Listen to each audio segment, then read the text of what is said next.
자, 이제 어제 3주가 됐습니다. 뭐 2주간 잘 지냈습니까? 2주 동안 수업을 한 내용을 이제 기준으로 해서 이제 오늘은 교재는 45쪽이 되겠습니다. 중개사무소 운영 일반입니다. 개업공인중개사가 되었을 때 중개사무소를 운영하는 내용인데요. 자기 혼자 중개사무소를 운영해도 되고 밑에 직원을 두고 중개사무소를 운영해도 되는데 직원을 개업공인중개사의 고용인이라고 합니다. 그래서 고용인파부터 하겠습니다. 45페이지입니다.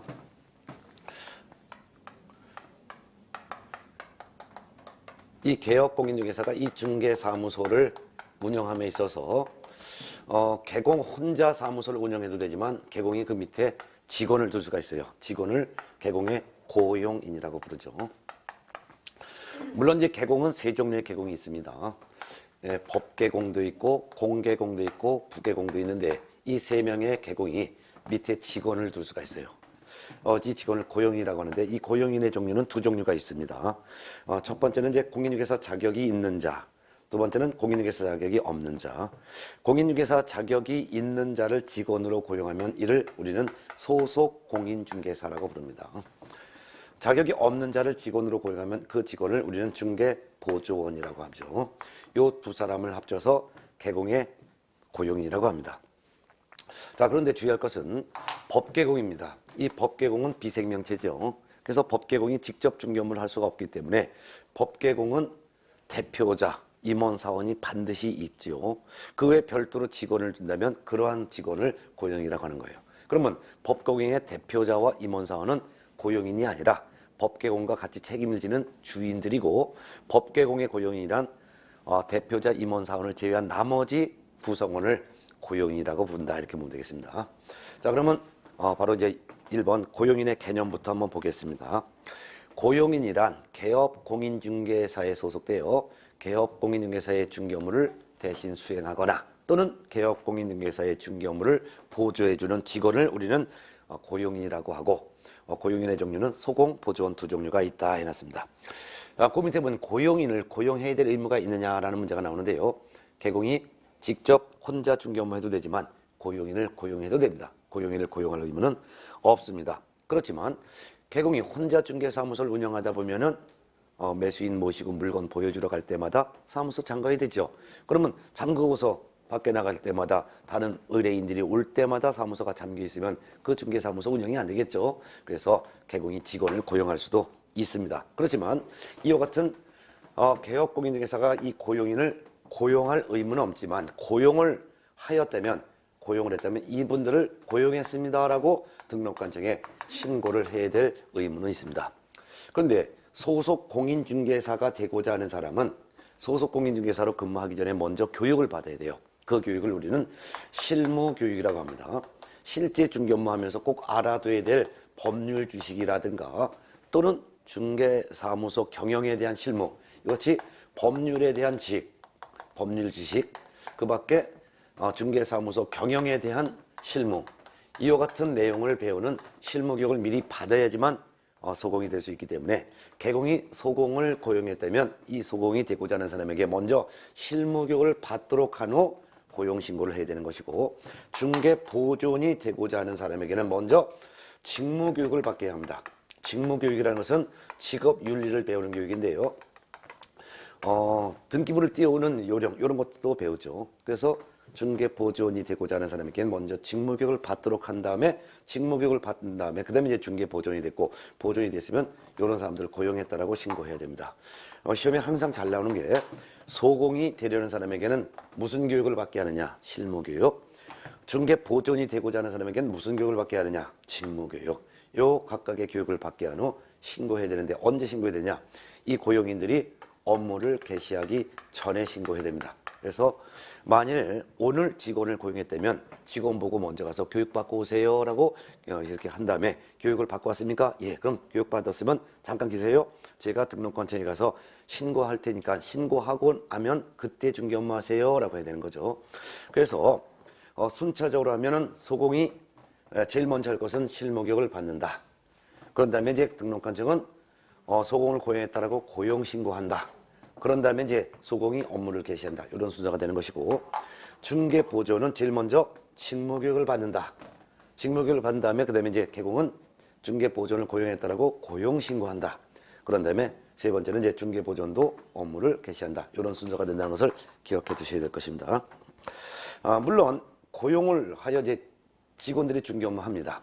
근데 소속 공인중개사가 중개 업무 하다가 개공과의 고용 관계가 종료가 될 수 있죠. 고용 관계가 종료가 될 수 있습니다. 고용 관계가 종료되는 사유는 스스로 이 중개업소에서 퇴직을 할 수도 있죠. 퇴직을 하게 되면 개공과 소공과의 고용 관계는 종료가 되는 거죠. 또는 자를 수도 있어요. 자른 걸 우리는 해고라고 합니다. 그래서 개공이 소공을 해고해요. 해고하더라도 고용 관계가 종료되는 거죠. 물론 이제 중개보조원과의 관계에서도 고용 관계가 종료되는 경우는 중개보조원이 스스로 퇴직하거나 또는 개공으로부터 해고를 당하게 되면 고용 관계가 종료되죠. 그럼 고용 관계가 종료되면 고용 관계가 종료된 날로부터 또한 10일 이내에 고용 관계가 종료됐다는 별도의 신고를 또 해야 될 의무가 있습니다. 네. 자, 그러면 그 밑에 보면 양가로서 한번 고용인의 비교가 있는데요. 소속 공인중개사는 어떤 업무를 할 수 있고 또한 어떤 의무를 부담하는지, 중개보조는 어떤 업무를 할 수 있고 어떤 의무를 부담하는지를 비교 한번 해보도록 하겠습니다. 한번 여기 볼까요? 소속 공인중개사와 중개보조원은 둘 다 공통적으로 직원이라는 공통점이 있죠. 그런데 차이점이 이제 있습니다. 일단 소속 공인중개사는 공인중개사 자격이 있는 상태에서 중개업소에 취직한 거고, 중개보조는 공인중개사 자격 없이 취직을 한 사람입니다. 그렇기 때문에 소속 공인중개사는 자격이 있기 때문에 중개 업무를 수행할 수 있느냐? 중개 업무를 수행할 수가 있습니다. 중개 업무를 수행할 수 있다는 것은 매수인에게 물건을 설명하고 또한 서류를 작성할 수가 있는 업무를 우리는 중개 업무 수행이라고 하는데, 자격이 있으니까 중개 업무 수행할 수 있죠. 그렇지만 중개보조는 공인중개사 자격이 없습니다. 그렇기 때문에 실력이 좀 부족하죠. 그래서 중개 업무를 수행할 수는 없습니다. 따라서 물건 설명이라든가 서류 작성하는 행위를 할 수가 없는 거죠. 물론 보조 업무는 다 할 수 있습니다. 즉 보조 업무라는 것은 현장을 안내하여 물건을 보여주는 일, 또는 일반 서무일, 즉 일반 서무라는 것은 등기부를 발급받아 오는 일. 이 같은 업무는 뭐 실력이 있건 없건 상관없죠. 매수인 모시고 와서 아파트 보여주는 행위, 이게 바로 현장 안내예요. 등기소에 가서 등기부 띄는 일, 이런 것은 공인중개사 자격 없는 사람도 할 수가 있기 때문에 보조는 할 수 있습니다. 물론 소속 공인중개사는 당연히 할 수가 있는 거죠. 이런 이제 업무할 수 있는 범위가 차이가 있습니다. 따라서 소공은 중개 업무를 수행할 수도 있고 보조도 할 수 있는 반면, 중개보조는 중개 업무를 수행할 수 없고 오로지 보조 업무만 할 수 있다는 차이점이 있습니다. 그러면 소속 공인중개사는 중개 업무를 수행할 수 있기 때문에 소속 공인중개사에게는 일정한 의무가 있습니다. 일정한 의무가 있는데 어떤 의무가 있느냐? 거래계약서를 작성할 수가 있어요. 그러면 거래계약서에 이름 쓰고 도장 찍어야죠. 그럼 도장 찍을 때 아무 도장이나 찍는 것이 아니라 요 도장을 사용하겠습니다라고 소속 공인중개사는 인장을 등록을 해야 될 의무가 있는 것이죠. 즉 소속 공인중개사는 업무하기 전에 제가 나중에 계약서에 도장 찍을 때는 요 도장을 찍겠습니다라고 어떤 도장을 사용할지 알려야 될 의무가 있는데, 이를 인장 등록이라고 합니다. 그런데 중개보조는 중개업무를 수행할 수가 없습니다. 그렇기 때문에 아무리 업무를 보조했다 하더라도 서류를 작성할 수도 없고 서류를 작성할 의무도 없습니다. 그러니까 도장을 찍을 의무가 없죠. 그래서 중개보조는 인장을 등록을 해야 될 의무가 있겠습니까? 없겠습니까? 없다라는 차이점이 있습니다. 이런 차이점을 알아두면 되겠습니다. 자, 그러면 한 장 넘어갈까요? 예. 교재에서 양가로 4번 고용인의 업무상 행위로 인한 개업 공인중개사의 책임이라는 내용이 있는데요. 요 내용이 이제 여러분들이 나중에 개업 공인중개사가 되었을 때 소공이나 보존을 고용했을 때 요 직원 때문에 개공이 돈을 벌 수도 있지만 개공이 패가망신할 수도 있습니다. 그 이유가 공인중개사법에서는 소속 공인중개사 중개보조원, 즉 고용인의 업무상 행위는 그를 고용한 개공의 행위로 본다라는 규정을 두고 있고, 소공이 또는 중개보조원이 중개업무하다가 법을 위반하게 되면 법 위반한 이와 같은 고용인을 책임을 지게 하기도 하지만 이들을 고용한 개공도 함께 책임을 지도록 하고 있어요. 그렇기 때문에 직원이 잘못하면 직원뿐만 아니라 그를 고용한 개공도 함께 책임을 묻기 때문에 직원 때문에 개공은 폐가 망신할 수도 있습니다. 그래서 그게 바로 양가로 4번에 나와 있는 고용인의 업무상 행위에 따른 개공의 책임이라는 건데요. 근거 규정이 있습니다. 근거 규정에 개공이 이름이 만일 갑이라고 하겠습니다. 그럼 개공은 세 종류의 개공이 있겠죠. 법개공도 있고 그 다음에 공개공도 있고 부개공도 있는데 이와 같은 개공이 직원을 고용했다고 가정하겠습니다. 직원을 고용이라고 하겠죠. 이 고용인은 소공이라는 고용인 또는 중개보조원이라고 하는 고용인 이렇게 두 종류가 있는데 법에서는 고용인의 업무상 행위는 이는 그를 고용한 개공의 행위로 본다. 개공의 행위로 본다는 것은 간주한다는 거예요. 내가 간주한다는 거예요. 그러니까 직원이 중개 업무한 것은 그를 고용한 개공이 중개 업무한 것으로 보겠다 이런 뜻이에요. 그렇기 때문에 고용인 중개 업무하다가 공인중개사법을 위반했어요. 그럼 공인중개사법을 위반하게 되면 위반한 고용인에게 책임을 물을 수 있고 그를 뿐만 아니라 이 고용인을 고용한 개공에게 대해서도 같이 책임을 묻겠다. 그러니까 책임을 함께 묻겠다 이거죠. 함께 책임을 묻는 것을 우리는 연대 책임을 묻겠다 그 말입니다. 그래서 직원 때문에 법을 위반한 직원도 책임을 지지만 직원을 고용한 개공도 함께 책임지는데 그럼 도대체 어떤 책임을 함께 지는지를 하나하나씩 보겠습니다. 그러면 그중에서 동그라미 1번이 민사책임, 두 번째가 행정책임, 세 번째는 형사책임 이렇게 세 가지 책임을 함께 지는데요. 저를 이제 설명을 요걸 보시기 바랍니다. 자, 이 직원 때문에 직원과 그를 고용한 개공이 함께 세 가지 책임을 지는데 세 가지 책임의 내용이 바로 민사 책임도 함께 진다. 두 번째는 무슨 책임도 함께 진다? 행정상의 책임도 함께 진다. 세 번째는 무슨 책임? 형사상의 책임도 함께 진다. 그럼 민사 책임을 함께 진다는 것은 손해배상 책임을 함께 진다 이거예요. 자, 어떤 경우냐면 예를 들어서 고용인이 중개 업무합니다. 그래서 갑은 고용인, 개공은 갑, 그 다음에 고용인을 을이라고 하겠습니다. 예를 들어서 소속공인중개사라고 하는 고용인이 중개 업무하다가 소속공인중개사가 중개 업무하다가 병이라고 하는 매수인에게 고의나 또는 과실로 요 매수인에게 손해를 발생시킬 수가 있습니다.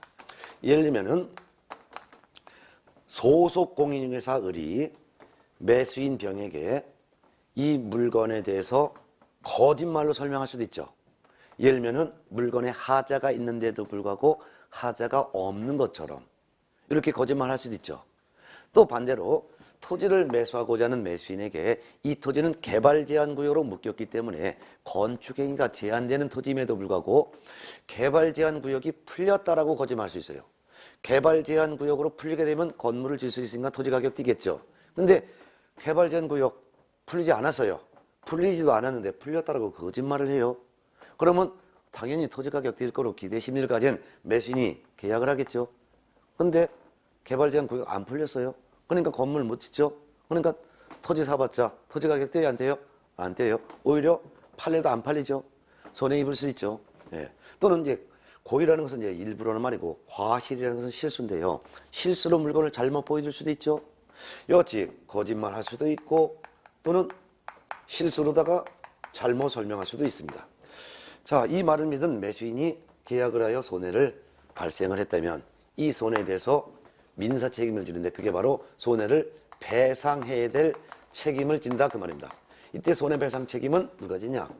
소속공인중개사는 당연히 잘못 설명했으니까 소속공인중개사가 배상 책임이 있죠. 이때 소속공인중개사의 책임은 과실책임이라고 합니다. 무슨 책임이요? 과실책임.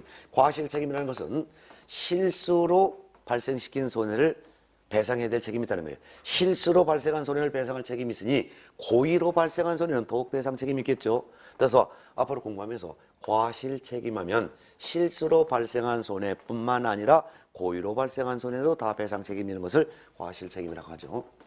그런데 소속공인중개사가 손해를 발생시킨 것은 그를 고용한 개공이 손해를 발생시킨 것으로 봅니다. 그 근거 규정이 아까 나왔잖아요. 고용인의 업무상 행위는 그를 고용한 개공의 행위로 본다. 소공이 손해를 발생시킨 것은 그를 고용한 개공이 손해를 발생시킨 것으로 본다 라고 하기 때문에 소공뿐만 아니라 소공을 고용한 개공, 갑도 같이 책임지는데, 이때 갑은 거래 당사자인 매수인에게 직접적으로 설명을 잘못한 적이 있어요, 없어요? 없어요. 설명 잘못은 누가 한 거예요? 소공. 그렇지만 개공은 전혀 설명을 잘못한 적이 없어요. 고의과실이 없어요. 함에도 불구하고 소공이 발생시킨 것은 그를 고용한 개공이 발생시킨 것으로 보기 때문에 개공은 거래 당사자인 매수인에게 잘못한 게 없다 하더라도 책임을 져요. 잘못한 게 없어도 책임지는 것을 우리는 무과실 책임이라고 합니다. 무슨 책임? 무과실 책임을 함께 진다. 이게 무과실 책임을 함께 진다는 거죠. 그러면 손해를 입은 매수인은 어떻게 하냐? 만일 매수인 B형이 손해를 입었다면 매수인은 자기가 입은 손해를 배상해달라고 청구하겠죠. 손해배상 청구할 때는 직접적으로 손해 발생 행위를 한 소공에게 네가 배상해라 라고 청구할 수도 있고, 또는 소공을 고용한 개공에게 네가 배상해라 이렇게 청구할 수 있어요. 그래서 선택 청구를 할 수가 있는 것이죠. 예. 자, 물론 만일 개공이 배상을 먼저 해줬다면 어떻게 할까요? 개공이 배상을 해줬다면 배상해준 돈에 대해서 소공을 상대로 다시 구상권을 행사해서 뺏어갈 수는 있습니다. 물론 소공이 최종적으로 배상 책임지는 건데, 개공이 소공 때문에 소공이 잘못한 것을 대신 배상해 줬으니까 배상해 준 돈에 대해서 나중에 소공에게 야, 나는 사실상 잘못한 게 없고 네가 잘못한 거잖아. 근데 공인중개사법에서 네가 발생시킨 손해는 개공 내가 발생시킨 것으로 본다는 그런 규정 때문에 개공 내가 배상한 거지 실제로 잘못한 건 너잖아. 그러니까 개공은 배상해 준 돈에 대해서 소공에 대해서 다시 구상권을 행사할 수가 있다는 것도 같이 알아두면 됩니다. 네. 그럼 여기서 민사 책임, 즉 손해배상 책임지고 끝이냐? 아니에요. 행정상의 책임도 지게 됩니다. 행정상의 책임이라는 것은 행정처분을 말합니다. 그러면 소공은 어떤 행정상의 책임을 지느냐? 소공은 매수인에게 설명할 때 잘못 설명했죠? 잘못 설명했으면 영업정지를 받아요. 영업정지를 우리는 소공에 대한 영업정지를 뭐라고 부른다? 자격정지라고 합니다. 자격정지 처분이라는 행정처분, 6개월 범위 안에서 자격정지 처분을 할 수 있고, 소공을 고용한 개공에 대해서도 행정처분해요. 개공에 대해서는 등록을 취소 처분하거나 또는 업무정지 처분하거나, 업무정지. 개공에 대한 업무정지, 개공에 대한 영업정지를 업무정지라고 하고, 소공에 대한 영업정지를 자격정지라고 하는데, 소공에 대해서는 자격정지를, 그를 고용한 개공에 대해서는 등록을 취소하거나 슬래시는 또는 업무정지 처분하거나 둘 중에 하나의 행정처분을 하게 되는 거죠. 그럼 여기서 끝나느냐? 아니에요. 민사책임, 행정책임 지금 거기서 끝나는 것이 아니라 형사책임까지 묻습니다. 형사책임으로서 소속 공인중개사가 거짓말로 설명했다면 소속 공인중개사는 징역형에 처하거나 또는 벌금형으로 처벌합니다. 그뿐만 아니라 소속 공인중개사를 고용한 개공갑에 대해서는 벌금형으로 같이 처벌할 수가 있습니다. 이를 양벌 규정이라고 합니다. 그래서 이 양벌 규정에 관련된 내용이 있는데요. 형사책임 양벌 규정 내용을 한번 좀 읽어보겠습니다. 46페이지 동그라미에서 한번 형사책임 읽어볼까요? 고용인이 중개 업무를 하면서 공인중개사법상 징역 또는 벌금형에 해당하는 위반 행위를 한 경우 위반자인 고용인은 징역 또는 벌금형을 받을 수 있고, 그를 고용한 개공은 해당 주에 규정된 벌금형을 선고받을 수 있다. 다만 개공이 고용인의 위반 행위를 방지하기 위해서 상당한 주의와 감독을 게을리하지 아니한 경우에는 개공에게는 형사책임을 부담하지 않는다. 이런 규정을 뒀어요. 그래서 직원 때문에 법을 위반한 직원도 책임을 지고 직원을 고용한 개공도 함께 책임을 지는데, 그 책임지는 내용이 몇 가지라고요? 3가지. 어떤 책임? 민사책임, 그 다음에 행정상의 책임, 그 다음에 형사상의 책임, 3가지 종류의 책임을 함께 진다 이거예요. 그래서 손해를 발생시킨 것에 대해서는 가치배상 책임지고, 뿐만 아니라 소공은 자격정지, 그를 고용한 개공은 등록 취소 또는 업무정지, 소공은 형사책임으로서 징역 또는 벌금형으로, 그를 고용한 개공은 벌금형으로 같이 3가지 책임을 진다 이거죠. 그러니까 직원 때문에 개공은 손해배상하고, 그 다음에 등록 취소나 업무정지 처분도 받을 수 있으며, 거기다가 벌금형이라는 전과자가 될 수도 있으니까 직원 때문에 폐가 망신할 수도 있다 이게. 그래서 직원을 고용할 때는 직원의 성실성, 신뢰도, 인간을 보고 잘 선택해야지 외모 보고 직원을 뽑으면 큰일 날 수가 있다는 걸 알 수가 있죠. 이해가 되셨습니까? 예, 예. 자, 여기서 이제 개공의 고용인에 대한 내용을 이제 정리했습니다. 예, 예. 자, 그 다음에 이제 46페이지 2번 개공의 업무 범위인데요. 개공의 업무 범위 한번 좀 보겠습니다. 개공의 본업은 뭘까요? 개업공인중개사가 됐을 때 본업은 중개업이죠. 중개업을 하면서 그 외에 다른 업종도 부업할 수가 있어요. 여러분 중에서도 직업을 2가지, 3가지 갖고 계신 분들도 있을 거예요. 그래서 예를 들면은 뭐 식당을 운영하시면서 별도로 중개사무소도 같이 겸업하신다든가, 또는 직장을 다니시면서 저녁 때 무슨 야간 대리 운전을 하신다든가 이렇게 할 수도 있잖아요. 그리고 간혹 가다 보면은 중개사무소에 보면요, 연초 소매업 같이 하시는 분도 있어요. 그래서 중개사무소 해놓고 담배 이렇게 파는 데도 있어요. 그러면은 중개업도 하면서 연초 소매업도 하는 거죠. 이같이 중개업이 본업이지만 중개업 외에 다른 업종을 또한 겸업할 수도 이제 있습니다. 예, 그러면 개공의 이제 업무 범위를 보는데, 두 번째 이 개공의 업무 범위를 보겠습니다.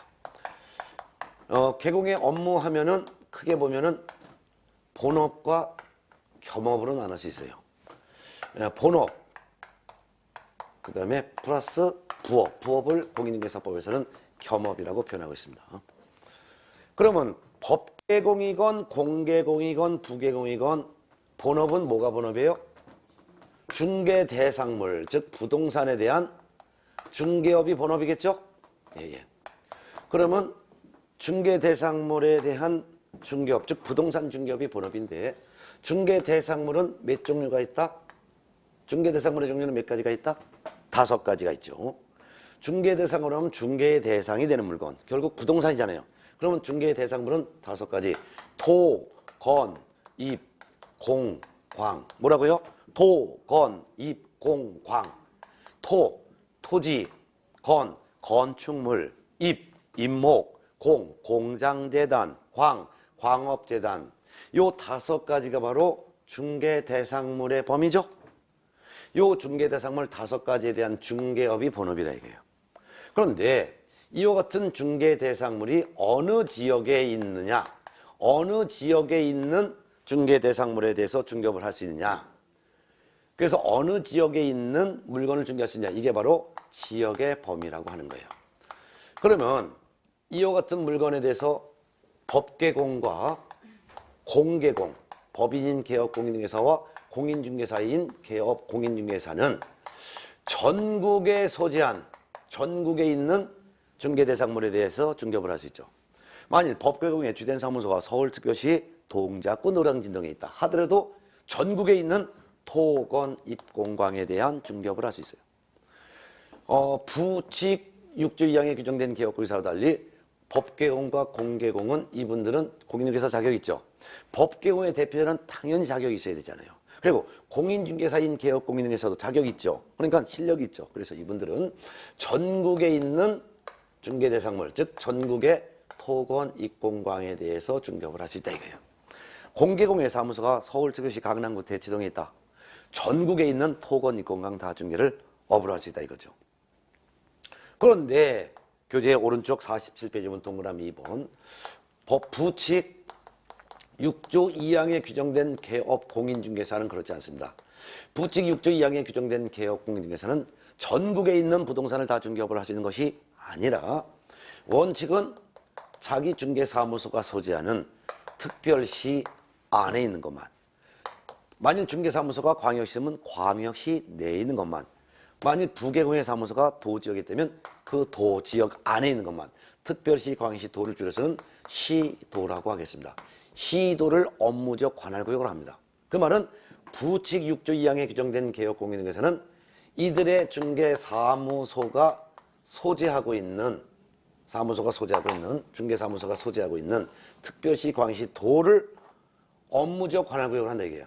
그래서 만일 중개사무소가 서울특별시 동작구 노량진 등에 있으면 서울특별시 내에 있는 토건 입공광만 중개를 할 수 있다 이거예요. 만일 부계공의 사무소가 부산광역시 해운대구, 해운도 등에 있다면 부산광역시 내에 있는 부동산만 중개업을 할 수 있다. 만일 부직 6조 2항에 규정된 계공의 사무소가 경기도, 고양시, 일산 동구에 있다면 경기도 안에 있는 중개 대상물에 대해서만 중개업을 할 수 있다. 그 말이 되겠습니다. 이해됐습니까? 예. 그렇지만 다만 부칙 6조 2항에 규정된 개업공인사가 예외적으로 업무적이 조금 확대가 될 수 있어요. 업무적이 좀 확대가 될 수 있다는 것은 어떻게 하냐? 부칙 6조 2항에 규정된 개업공인중개사가 부동산 거래 정보망이라는 컴퓨터망에 가입하여 이를 이용하여 중개할 때는 부동산 거래 정보망에 공개된 관할구역 외의 물건까지도 중개할 수 있어요. 어떤 경우냐면 예를 들어서 A라고 하는 아파트를 팔고자 하는 A가 있어요. 이게 만일 901호라고 할게요. 이 901호 아파트를 갖고 있는 A가, 이 아파트가 어디냐면은 서울특별시 강남구 대치동에 있는 무슨 아파트다. 이걸 팔고자 하는 매도인이 어느 날 갑이라고 하는 계공에게 와서, 이 계공은 법계공일 수도 있고 공계공일 수도 있고 부계공일 수도 있어요.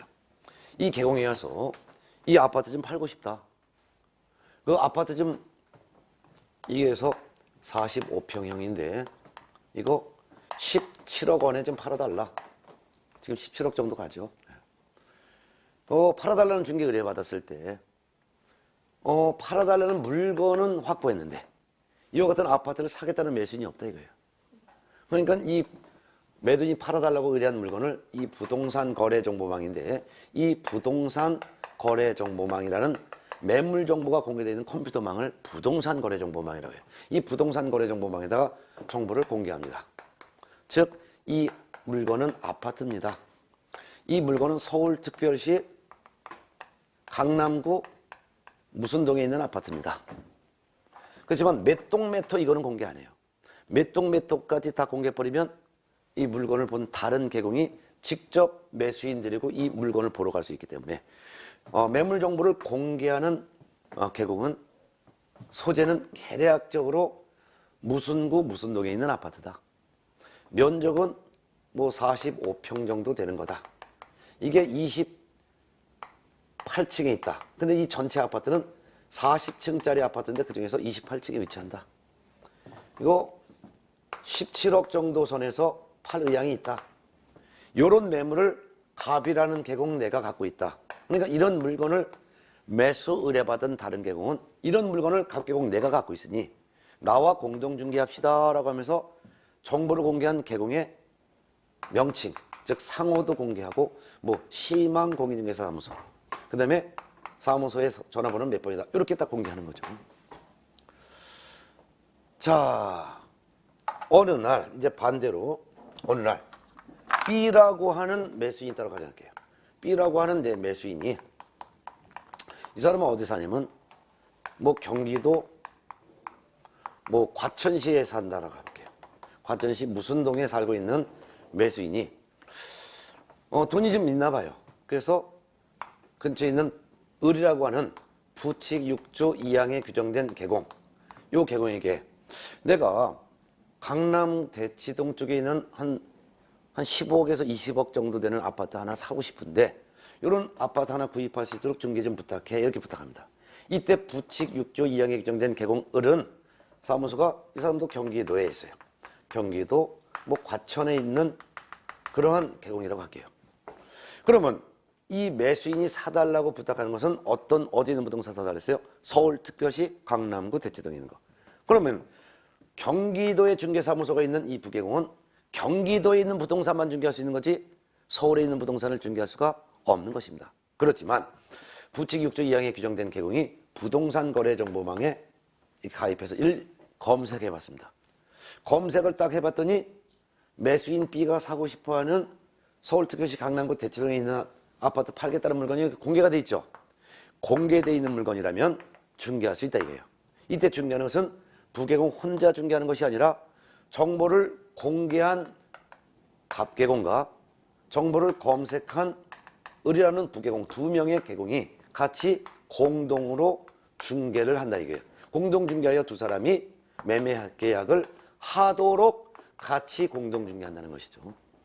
그래서 부개공은 원칙은 자기 사무소가 소지하는 특별시나 광역시나 도나 즉 시도 안에 있는 부동산만 중개할 수 있는 것이 원칙이지만 다만 부개공이 부동산 거래 정보망에 가입하여 이를 이용할 때 부동산 거래 정보망에 공개가 된 물건이라면 자기 사무소가 있는 특강도가 아닌 다른 지역에 있는 부동산까지도 정보 공개한 다른 계층과 무슨 중개할 수 있다?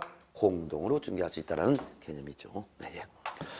자, 이렇게 보셨습니다. 자, 그 다음에 이제 이와 같이 개공의 본업은 부동산에 대한 중개업이 본업인데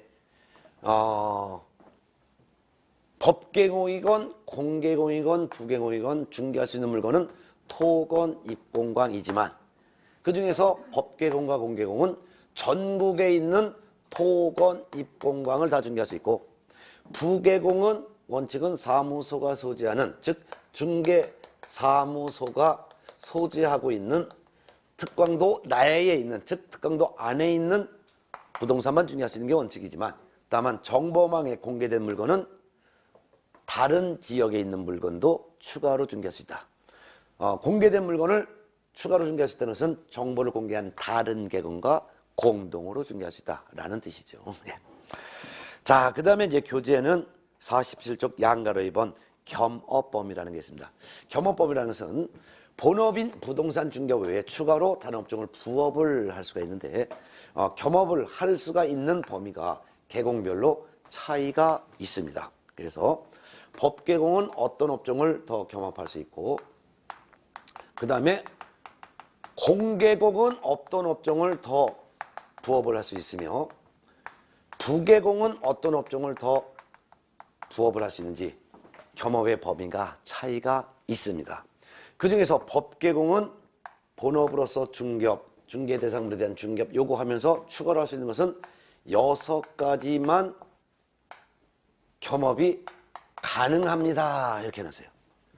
부업할 수 있는 종류는 6가지만 더 부업할 수 있다 해놨어요. 그 6가지가 기역번부터 비읍번까지 나와 있는 거예요. 6가지가 어떤 거냐 한번 보겠습니다. 그냥 이해만 하면 되겠습니다. 관, 상, 기, 분, 소, 경 해서 총 6가지가 되는데 한번 기억이 나나 보세요. 관리대행입니다. 상가나 주택을 대신 관리해주고 관리비를 받는 거죠. 상담입니다. 컨설팅이라고 하죠. 컨설팅. 상담. 그 다음에 이는 경영기법, 경영정보, 중개업을 잘할 수 있도록 중개업에 대한 경영기법, 경영정보 제공, 경영기법 등을 제공해 주죠. 이 분은 분양을 대신해 주는 거죠. 분양대행. 그리고 소는 이사업체를 소개해 주거나 도배업체를 소개해 주는 일. 경은 경매 및 공매 관련 업무를 말합니다. 자, 그러면 한 번 좀 기억이 날지 모르겠는데 법계공이 되려면은 뭐가 돼야 됩니까? 법계공이 되는 방법은 우리가 지난주에 계공이 되는 방법은 등록이라고 했습니다. 그럼 등록을 해야지만 그때서야 계공으로 인정을 하는데 계공이 되려면 등록을 해야 되는데 지금 등록을 할 수 있는 사람은 놀고 있는 공인중개사 또는 법인만 등록을 할 수가 있다 했었죠? 예? 그러면 공인중개사가 등록하려면 그 등록 기준으로서 미리 실무 교육을 받으셔야 되고 중개사무소라는 건물을 미리 확보해야지만 등록 신청할 수 있고 등록이 되면 그때서야 이분을 우리는 공인중개사인 개업 공인중개사로 인정이 된다 이거죠. 근데 법인이 등록을 하고자 할 때는 5가지 등록 기준을 갖춰야 된다라고 했었습니다. 기억이 날지 모르겠는데 어떤 법인이 등록할 수 있냐?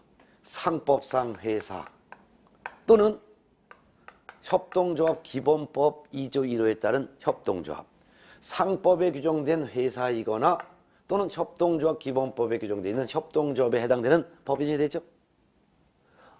아무 법인이다 등록할 수 있는 것이 아니라 상법에 규정되어 있는 회사니까 주식회사, 유한회사, 합자회사, 한명회사, 유한책임회사 이거나 또는 협동조합 기본법에 규정되어 있는 협동조합에 해당하는 법인이 되고 그 법인은 자본금도 5천만 원 이상이 되죠. 두 번째가 법 제14조에 규정되어 있는 업무만 영위할 목적으로 설립된 법인이 된다. 세 번째, 대표자는 공인중개사여야 하고 대표자를 제외한 임원이나 사원의 3분의 1 이상 또한 공인중개사여야 된다. 네 번째는 대표자, 임원, 사원 전원이 실무 교육을 받아야 되고 마지막 다섯 번째는 법인도 중개사무소라는 건물을 확보하고 있어야 된다. 이와 같은 5가지 기준을 갖춰서 등록을 해야지만 그때서야 법인인 개업 공인중개사가 된다. 그 말이었죠. 특히 법인이 법계공으로 등록하기 전에 먼저 갖춰야 될 등록 기준 5가지 중에서 법인은 14조에 규정된 업무만 영위할 목적으로 설립된 법인이어야 된다 했어요. 그 14조에 규정된 업무가 바로 본업으로서 중개업과 겸업으로서 관, 상, 기, 분, 소, 경 이거였었죠. 그래서 이와 같이 14조에 규정된 업무가 중개업, 관상, 기분, 소경인데 이와 같은 업무를 할 목적으로 설립된 법인만 등록을 할 수 있다 그랬죠. 그러니 법계공으로 등록이 되었을 때 법계공이 할 수 있는 업무는 본업으로서 중개업과 겸업으로서는 관상, 기분, 소경 업무만 할 수 있다 이거예요. 그래서 상가나 주택을 대신 관리해주고 관리비를 받을 수 있다. 상, 부동산에 대한 이용, 개발, 거래에 관한 상담해주고 상담료 받을 수 있다. 기, 중개업을 잘 못하는 다른 개공을 대상으로 중개업을 잘할 수 있도록 중개업의 경영기법, 경영정보 제공해주고 그 경영기법 제공해준 대가를 받을 수 있다. 경영정보를 알려준 대가를 받을 수 있다. 분양대행, 상가나 주택을 대신 분양해주고 분양대행료 받을 수 있다. 소, 이사업체나 도배업체를 소개해주고 소개료 받을 수 있다. 경매 및 공매 대상 부동산에 대한 권리 분석, 취득 알선, 매수 신청 또는 입찰 신청에 대리를 하고 권리 분석료를 받을 수 있다. 또는 입찰 대행료를 받을 수 있다. 이런 업무만 할 수 있기 때문에 법계공이 중개업 외에 더 할 수 있는 업무는 요거 6가지만 할 수 있다 이래요. 만약 이 6가지 업무가 아닌 그 다른 업무를 하다가 적발되면 법계공의 등록을 취소할 수가 있는 거예요. 그래서 법계공은 6가지만 겸업이 가능하다. 그러면 법계공은 식당 겸업할 수 있다? 없다. 호텔 겸업할 수 있다? 없다. 무역업 겸업할 수 있다? 없다. 요 6가지만 겸업할 수 있다 이거죠. 순서대로 기억년, 디귿 이름 딱 돼 있으니까 굳이 쓸 필요 없이 딱 정리가 돼 있어요. 그런데 공개공은 겸업 제한이 없습니다. 공인중개사인 개업공사는 겸업에 대한 제한이 없어요. 겸업에 대한 제한이 없다는 것은 하고 싶은 업종은 다 겸업할 수 있다는 거예요. 그러니까 공인중개사인 개업공사는 본업으로서 부동산 중개업하면서 법계공이 할 수 있는 이와 같은 업무도 다 할 수 있고 그 외에 식당도 겸업할 수 있고 슈퍼도 겸업할 수 있고 뭐 하고 싶은 거 다 겸업할 수가 있는 거죠. 그런데 48쪽 보면은 부계공이 나옵니다. 부칙 6조 2항에 규정된 개업공사는 본업으로서 중개업을 하면서 다른 업종 겸업을 하는데 원칙적으로는 제한이 없지만 딱 한 가지 업종만 못한다는 거예요. 어떤 거를 못하냐? 부계공은 경매 관련 업무만 못합니다. 요것만 겸업을 못하고 요것만 못하고 나머지는 그 외에는 나머지는 다 겸업할 수가 있습니다. 즉 부칙 6조 2항에 규정된 개업공사는 뭘 못하냐? 경매 및 공매 대상 부동산에 대한 권리 분석 못한다. 취득 알선 못한다. 매수 신청 또는 입찰 신청에 대리 못한다. 요것만 못하고 나머지는 다 할 수 있다. 따라서 부계공은 중개업을 하면서 상가나 주택에 대한 관리 대행 할 수 있다. 부동산의 이용 개발 거래에 관한 상담도 할 수 있다. 중개업을 잘할 수 있도록 경영기법 제공도 할 수 있다. 상가나 주택 분양 대행할 수도 있다. 이사업체, 도배업체 소개해 줄 수 있다. 경공매 관련 업무 요것만 못한다. 그리고 나머지 또 다 할 수 있다. 식당도 겸업할 수 있다. 뭐 슈퍼도 겸업할 수 있다. 문방구도 겸업할 수 있다. 세탁소, 이발소, 미장원 다 겸업할 수가 있는 것이죠. 그럼 세 종류의 계공 중에서 겸업 범위가 가장 큰 계공은 누굽니까? 공계공이 되죠. 공계공은 겸업에 대한 제한이 없으니까 하고 싶은 거 다 할 수 있는 거예요. 두 번째는 부계공이죠. 부계공은 경공매 요거 하나만 못하고 나머지는 다 할 수 있으니까. 겸업 범위가 가장 적은 계공이 바로 법계공이에요. 법계공. 법계공은 부업은 요 6가지 종류만 할 수 있기 때문이죠. 그러면 왜 굳이 법계공으로 등록했냐? 법계공으로 등록한 이유는 딱 하나예요. 법계공은 중개사무소를 여러 개를 둘 수 있기 때문이에요. 공계공과 부계공은 아무리 중개업이 잘 된다 하더라도 중개사무소 공간은 하나만 둬야 돼.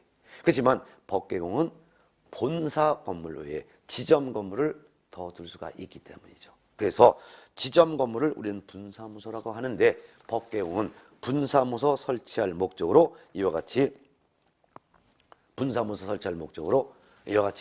법계공을 등록한 거죠. 우리가 지난주에 법인의 분사무소 설치 공부했었어요. 분사무소 설치는 법계공만 분사무소 설치할 수 있고 공계공과 부계공은 분사무소 설치할 수 없다라는 내용을 우리가 40페이지에서 배웠어요. 그래서 법계공으로 등록한 이유는 딱 하나다. 왜 법계공으로 등록했다? 분사무소를 설치할 목적이다. 이런 것을 알 수가 있죠. 예. 자, 이래서 이번 시간에는 여기까지 할 거예요. 그래서 이번 시간에 공부한 거는 간단하게 한번 정리하면은 일단 고용인 공부했고 그 다음에 업무범위 공부했는데 고용이란 직원을 말한다. 두 종류가 있다. 소공, 보조원. 소공은 자격이 있다. 따라서 업무를 수행할 수도 있고 보조할 수도 있다. 그렇기 때문에 업무를 수행할 수 있기 때문에 업무 개시하기 전에 인장 등록도 해야 된다. 근데 중개 보조는 공인중개사 자격이 없다. 그러니까 중개 업무 수행할 수는 없고 보조 일만 할 수 있다. 따라서 계약서에 도장 찍을 수도 없고 찍을 일도 없다. 그러니까 중개 보조는 인장 등록 의무가 없다. 근데 소공이 되려면 먼저 무슨 교육? 실무교육을 받아야 되고 보조원이 되려면 먼저 직무교육을 받아야 된다. 계공이 고용한 소공과 보조원의 업무상 행위는 그를 고용한 계공의 행위로 본다. 따라서 고용인이 법을 위반하면 고용인과 그를 고용한 계공은 3가지 책임을 함께 진다. 민사책임, 행정책임, 형사책임.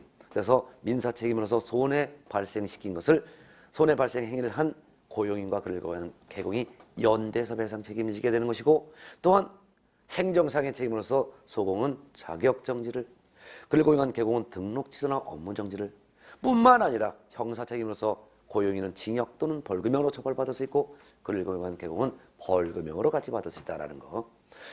또한 계공의 업무는 본업은 중개업, 겸업이 있는데 이 중개 대상물에 대한 중개업에 대해서 중개할 수 있는 물건에 대한 지역 범위는 법계공과 공계공은 전국의 부동산을 다 중개할 수 있지만 부계공은 자기 사무소 소재지 특광도 4건만 중개할 수 있다. 다만 정보망에 공개된 물건은 관할구역 밖의 물건도 정보를 공개한 다른 계공과 공동 중개할 수 있다. 겸업범위로서 법계공은 6가지 업종만 겸업할 수 있다. 근데 공계공은 겸업 범위가 제한이 없기 때문에 하고 싶은 거 다 겸업할 수 있다. 부계공은 경공매 관련 업무만 못하고 나머지 업무는 다 겸업할 수 있다. 이런 차이점을 공부했습니다.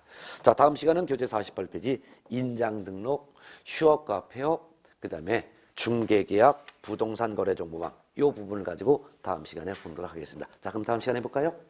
고맙습니다.